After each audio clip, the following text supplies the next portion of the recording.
কাজের মাসি শাড়ি এবং পেটিকোট গুটিয়ে বসে আছে।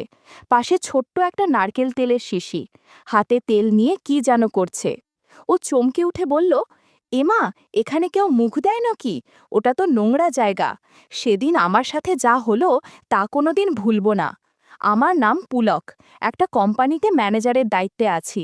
বাড়িতে আমি আর আমার ছেলে থাকি, আর একজন থাকে, তবে সে আমার বাড়ির কাজের মাসি বন্দনাদি। তার প্রায় ৫০ বছর বয়স। তার ২ ছেলে, দুজনেরই বিয়ে হয়ে গেছে। আমি বন্দনাদির চেয়ে বয়সে অনেক ছোট, প্রায় তার ছেলেরই বয়সী, তাই সে আমার নাম ধরে পুলক বলেই ডাকে। ওকে দেখলেই আমার কেমন একটা অনুভূতি হয়। বন্দনাদিকে দেখে মনেই হতো না ওর এত বয়স। মোটামুটি স্বাস্থ্যবান, না মোটা না রোগা, শুধু চুলে একটু পাক ধরা ছাড়া বয়সের কোনো লক্ষণই বন্দনাদির ছিল না। গাছের কতবেল বেশ বড়, এরকম সুস্বাদু কতবেল যে কারো খেতে মনে চায়। বন্দনাদি যখন উবু হয়ে বসে ঘর মুছত, তখন তার দিকে তাকিয়ে থাকতে আমার খুব ভালো লাগতো। বাসন মাজার সময় প্রায়শই বন্দনাদির শাড়ির আঁচলটা অগোছালো হয়ে যেত। কাজের কারণে সেদিকে তার কোনো খেয়াল নেই। অভাবের সংসারে যেখানে নুন আনতে পান্তা ফুরায়, বন্দনাদের পক্ষে দামি ব্লাউজ, শাড়ি, পেটিকোট আরও অন্যান্য পোশাক পরার বিলাসিতা কখনোই সম্ভব ছিল না। তাই পুরো জামাকাপড় বছরের পর বছর চালিয়ে যায়। খেয়াল করতাম কোনো শাড়ির আঁচলে সুতো উঠে গেছে, নয়তো কয়েক জায়গায় ছিঁড়ে গেছে। কিছু কাপড়ের হুঁক দুই একটা নষ্ট হতো, নয়তো টাইট হতো। তার প্রতি সবসময় একটা টান অনুভব করতাম। শুনেছিলাম বন্দনাদের বরের নাকি ৫৫ বছর বয়স।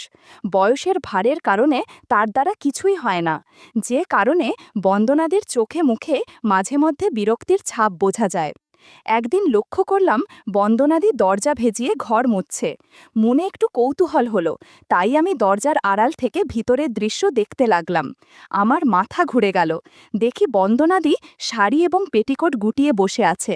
পাশে ছোট্ট একটা নারকেল তেলের শিশি, হাতে তেল নিয়ে কি যেন করছে। বন্দনাদির কাজকর্ম দেখে বুঝতে পারলাম সে অনেক কিছু থেকে বঞ্চিত।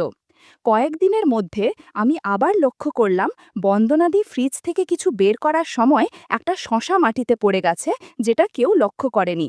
বন্দনাদি সেটা তুলে শাড়ির আঁচলে লুকিয়ে রাখল। আমি ভাবলাম ওর খিদে পায়ে থাকতে পারে, তাই কাজের শেষে শশাটা খাবে। কিছুক্ষণ বাদে বন্দনাদি ঘর মুছতে গেল এবং দরজাটা ভেজিয়ে দিল।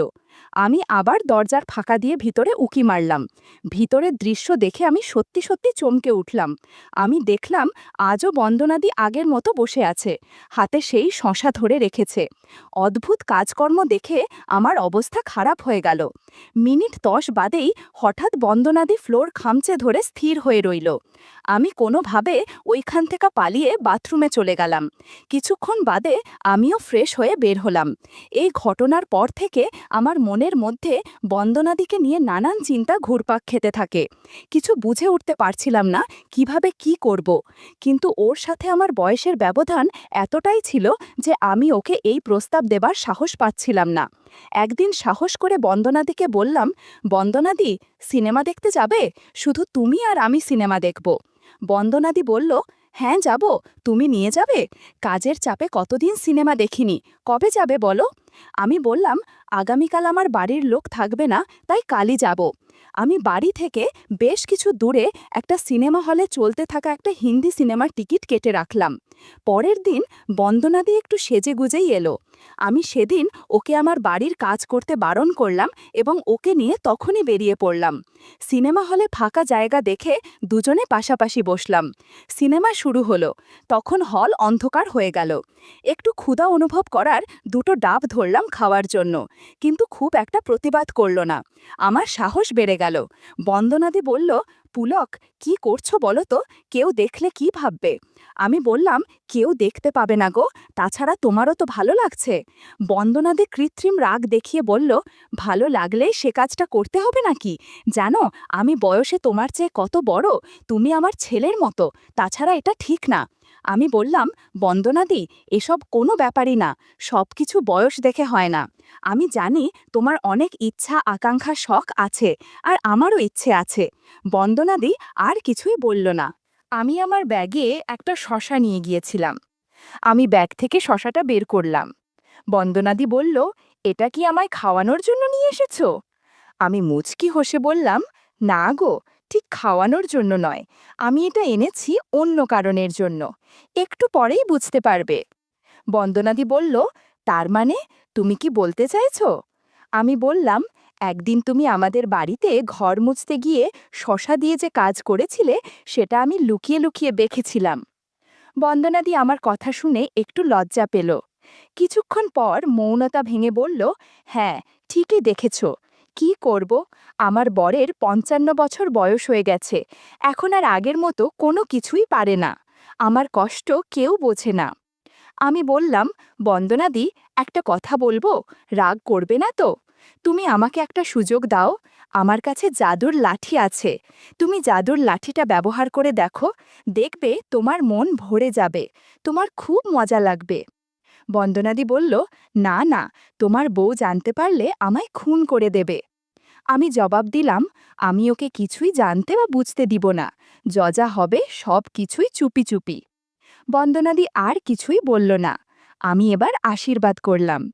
কিছুক্ষণ যেতেই কেমনভাবে যেন কেঁপে উঠল বন্দনাদি। আমার মনে হলো জল ফেলেছে, এমনভাবে ফেলেছে যে সামনের সিটে গিয়ে পড়ল। ভাগ্যিস ওই সময় ওই সিটে কোনো দর্শক ছিল না। দীর্ঘশ্বাস ছেড়ে বলল, এভাবে আশীর্বাদ করতে নেই, তুমি পরের বার জাদুর লাঠি দিয়ে আশীর্বাদ করবে কিন্তু। আমি বললাম, সুযোগ পেলে আগামীকালই করব। পরের দিন বন্দনাদি আমাদের বাড়িতে ঠিক সময় কাজে এলো। সৌভাগ্যক্রমে ওই সময় আমার বাড়িতে কেউ ছিল না। আমি বন্দনাদিকে আমার রুমে নিয়ে গিয়ে আমার পাশে বসিয়ে নিলাম। বন্দনাদি বলল, পুলক, এতক্ষণ বসে বসে ভাবছিলে নাকি কখন বন্দনা আসবে আর কখন তুমি আশীর্বাদ করবে? জাদুর লাঠি তো দেখছি কেমন যেন হয়ে আছে। আমি বললাম, ঠিকই বলেছ। এই বলে আশীর্বাদ করতে শুরু করলাম। বন্দনাদি চমকে উঠে বলল, এমা, এখানে কেউ মুখ দেয় নাকি? ওটা তো নোংরা জায়গা। আমি বললাম, বন্দনাদি, তোমায় একটা নতুন অভিজ্ঞতা করাচ্ছি, তোমার খুব ভালো লাগবে। ৩০ মিনিটের মতো এভাবেই কেটে গেল। আমি বন্দনাদিকে বললাম, জানো, তুমি যখন আমার সামনে ঘর মুছতে, আমি তখন তোমার দিকে একভাবে তাকিয়ে থাকি, সারা দিন তোমার কথাই কল্পনা করি। আজ দিয়ে আমার সেই ইচ্ছে পূরণ হয়ে গেল। বন্দনাদি আদর করে মুচকি হেসে বলল, উফ, এই ছেলেটা ভারী দুষ্টু হয়েছে রে ভাই, তুমি তো দেখছি পাগল হয়ে যাচ্ছ। আমি বারণ করলেও তুমি আমার কথা শুনবে না আমি জানি। নাও, যা ইচ্ছে তাই করো। এভাবে আরও ঘণ্টাখানেক পর বন্দনাদি ফ্রেশ হতে গেল। কিছুক্ষণ পর এসে আমাকে দেখে বলল, কি গো, তুমি ফ্রেশ হবে না? যাও, ফ্রেশ হয়ে এসো, আমি বিছানার চাদরটা পাল্টে দিচ্ছি। নাও, উঠে পড়ো। এরপর আমি উঠে বাথরুমে চলে গেলাম। ঘরে ঢুকে দেখি বন্দনাদি নতুন চাদর বিছিয়ে দিয়ে বন্দনাদি পেটিকোট পরেই আমার ঘরের কাজকর্ম করছে। আজকের পর থেকে তাকে আর কোনো দিন ফ্রিজ থেকে শসা বা বেগুন নিতে দেখিনি। তার যখন দরকার হতো আমাকে সবকিছু জানাতো। একদিন বন্দনাদির ভাই হঠাৎ খুব অসুস্থ হয়ে পড়ল। যেহেতু তাকে দেখাশোনা করার কেউ নেই, তাই সে বন্দনাদিকে তার বাড়িতে থাকার জন্য অনুরোধ করল। বন্দনাদি ভাইকে খুবই ভালোবাসত, তাই বাধ্য হয়ে ১ মাসের জন্য তার বাড়ি গিয়ে থাকতে রাজি হল। এই খবর বন্দনাদি যখন আমায় জানালো, আমি তখনই বললাম, বন্দনাদি, তাহলে আমার বাড়ির কাজের কি হবে গো? তাছাড়া এতদিন ধরে আমার একা থাকা সম্ভব না, তোমাকে ছাড়া আমি এক মুহূর্ত ভালো থাকতে পারি না। বন্দনাদি হেসে বলল, তোমার বাড়ির কাজের জন্য চিন্তা করতে হবে না, আমার বড় ছেলের বউ সুজাতা আমার পরিবর্তে তোমাদের বাড়ির কাজ করে দেবে। সুজাতা খুবই ছেলে মানুষ, তার মাত্র ২৬ বছর বয়স এবং সে খুবই সরল আর লাজুক প্রকৃতির। সুজাতা আমার থেকে ভালো কাজ করতে পারবে। গাছের জাম্বুরা আগের থেকে অনেক বড় হয়েছে, তুমি চাইলে খেতে পারো, তোমার খুব পছন্দ হবে। তবে তোমাকে খুবই সাবধানে মানিয়ে নিতে হবে। আগামীকাল আমি নিজেই সুজাতার সাথে তোমার পরিচয় করিয়ে দেব। পরের দিনেই বন্দনাদি সুজাতাকে নিয়ে আমাদের বাড়ি এলো। বন্দনাদি সুজাতার বিষয়ে যা বলেছিল সবই ঠিক। সুজাতা বেশ লম্বা, গায়ের রং চাপা হলেও মুখশ্রী বেশ সুন্দর। সুজাতা সত্যি খুব লাজুক, আমার দিকে না তাকিয়ে নিচের দিকেই একভাবে তাকিয়ে আছে। বন্দনাদি আমার সাথে আলাপ করিয়ে দেবার জন্য বলল, সুজাতা, এই হলো পুলকদা। বয়সে তোমার চেয়ে সামান্য বড়, প্রায় তোমার বরেরই বয়সী, সেজন্য আমি ওকে পুলক বলেই ডাকি। পুলক খুব ভালো লোক, আমায় খুবই ভালোবাসে এবং আমার কোনো প্রয়োজনে সাহায্য করার আপ্রাণ চেষ্টা করে। তুমি এখানে মন দিয়ে কাজ করো, পুলক তোমায় সব রকম সাহায্য করবে।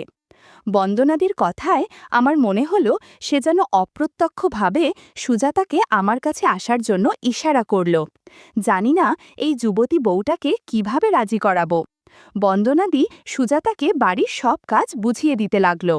সুজাতা ঝাড়ু নিয়ে ঘরের সামনের দিকে হেঁটো হয়ে পরিষ্কার করতে আরম্ভ করল। আমি ওর কাজ করা দেখছি। বন্দনাদি পিছন থেকে আমায় ইশারায় জিজ্ঞেস করল সুজাতাকে আমার কেমন লাগছে। আমিও চোখের ইশারায় বললাম খুবই সুন্দর এবং সুজাতাকে রাজি করাবার জন্য আমি সব রকম চেষ্টাই করব। পরের দিন বন্দনাদি ভাইয়ের বাড়ি চলে গেল এবং সুজাতা একলাই কাজ করতে এলো। সেদিন যেন সুজাতাকে আমার একটু কম লাজুক মনে হলো। আগের দিনের মতো সুজাতা শাড়ির আঁচল গুছিয়ে রাখেনি, কেমন যেন একটা অগোছালো ভাব আছে, যার ফলে কাজ করতে করতে শাড়ির আঁচল অনেকবার পড়ে যাচ্ছিল। বিষয়টা দেখে অস্বস্তিতে পড়ে গেলাম। ঘরের কাজ করার মাঝে সুজাতার সাথে বেশ কয়েকবার আমার চোখাচোখি হলো, কিন্তু সুজাতা কোনোবারই আমার দিক থেকে চোখ সরিয়ে নিল না। আমি গাছের জাম্বুরার দিকে তাকাচ্ছি, বুঝতে পেরেও সুজাতা কিছু মনে করল না। মনে মনে ভাবলাম, তাহলে কি বন্দনাদি সুজাতাকে কিছু বুঝিয়ে দিয়ে গেছে? বিষয়টা বোঝার জন্য হোঁচট খেয়ে পড়ে যাবার ভান করে গাছের জাম্বুরায় ধাক্কা দিলাম। বিষয়টা লক্ষ্য করে সুজাতা লাজুক মুখে বলল, এ কি দাদা, আপনি এই রকম কেন করছেন? আমি তো আপনার প্রায় সমবয়সী, আপনার এরকম করায় আমি খুব লজ্জা পাচ্ছি। তাছাড়া আমার খুব ভয় করছে, আমার শাশুড়িমা জানতে পারলে আমায় মেরেই ফেলবে। প্লিজ এইসব করবেন না। আমি মুচকি হেসে বললাম, সুজাতা, তুমি তো নিজেই বললে আমি তোমার সমবয়সী। ভেবে দেখো, আমি তোমার স্বামীরই বয়সী।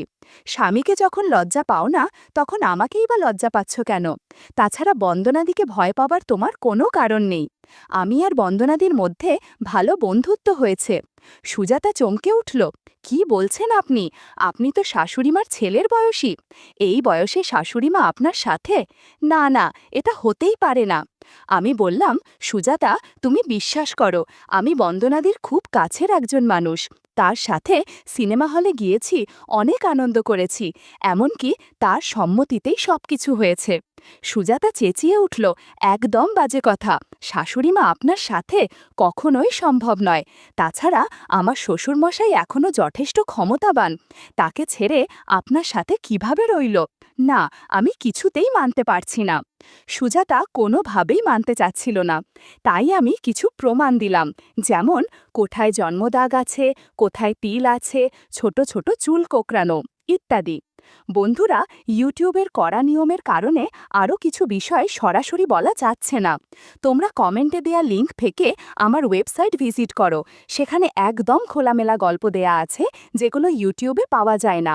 সুজাতাকে সব কিছুর প্রমাণ দেওয়ার পর স্তম্ভিত হয়ে বলল, সত্যি তো, সব ঠিক বলছেন, কিন্তু আপনি এত কিছু কি করে জানলেন? তাহলে সত্যি কি শাশুড়িমা এবং আপনার মাঝে? তা না হলে তো এত বিশদ বিবরণ আপনি দিতেই পারতেন না। সেজন্যই কি বেশ কিছুদিন শাশুড়িমাকে বেশি উৎফুল্ল দেখছি? ইস, আমি তো ভাবতেই পারছি না। আমি সুজাতার হাত ধরে বললাম, দেখো সুজাতা, তুমি খুব ভালো করেই বুঝতে পারছো, আমার এবং বন্দনাদির মাঝে গভীর সম্পর্ক না থাকলে আমি এত কিছু কখনোই বলতে পারতাম না। 50 বছরের মহিলার সাথে বন্ধুত্ব করতে পেরেছি, এখন তোমার মতো আমার সমবয়সী যুবতী মেয়ের সাথে বন্ধুত্ব করলে আমার ভালো লাগবে। সুজাতা খুব লজ্জিত হয়ে শাড়ির আঁচলে মুখ লুকিয়ে বলল, ইস পুলকদা, আপনি খুবই অসভ্য, কি সব কথা বলছেন? আপনি শাশুড়িমার সাথেও কি এইভাবে কথা বলেছেন? আমি হেসে বললাম, আরে এসব কোনো ব্যাপারই না, তোমাকে আস্তে ধীরে সব বুঝিয়ে বলবো। আমার মনে হলো সুজাতার লজ্জা বেশ খানিকটা কমেছে। সুজাতার কাছে দুটো জবা ফুল ছিল, সেখান থেকে একটা হাতে নিয়ে বললাম, বিশ্বাস করো সুজাতা, তুমি অনেক ভালো থাকবে। তাছাড়া তোমার যা মাইনে দেই তার সাথে 1000 টাকা বকশিস দিব। সুজাতা বলল, কিন্তু পুলকদা, আপনি আমার শাশুড়িমার সাথে যে কাজ করেছেন, তাহলে তো এক হিসাবে আপনি আমার শ্বশুর হলেন। আমি বললাম, ওহ, তাহলে তো আমি তোমার সমবয়সী শ্বশুর, কাজেই তোমার কোনো অসুবিধা নেই। আর হ্যাঁ, এইভাবে আমায় পুলকদা আপনি বলে ডেকো না। আমরা যখন বন্ধু, তখন আমাদের মধ্যে কেউ বড় বা কেউ ছোট নয়, দুজনেই সমান। সেজন্য তুমি আমার নাম ধরে তুমি করেই ডাকো। সুজাতা একটু চিন্তিত হয়ে বলল, কিন্তু তোমার বাড়ির লোক জানতে পারলে তো ঝামেলা হয়ে যাবে গো।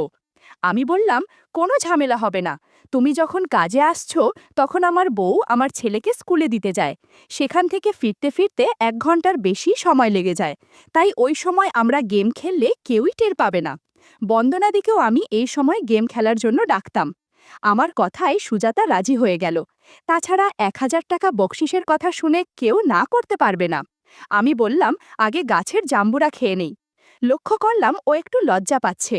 কি হয়েছে জানতে চাওয়ায় সুজাতা বলল, আজ প্রথমবার কারো সাথে বন্ধুত্ব করছি, তাই কেমন যেন লাগছে। আজ এ পর্যন্তই থাক, আগামীকাল থেকে আগানো যাবে।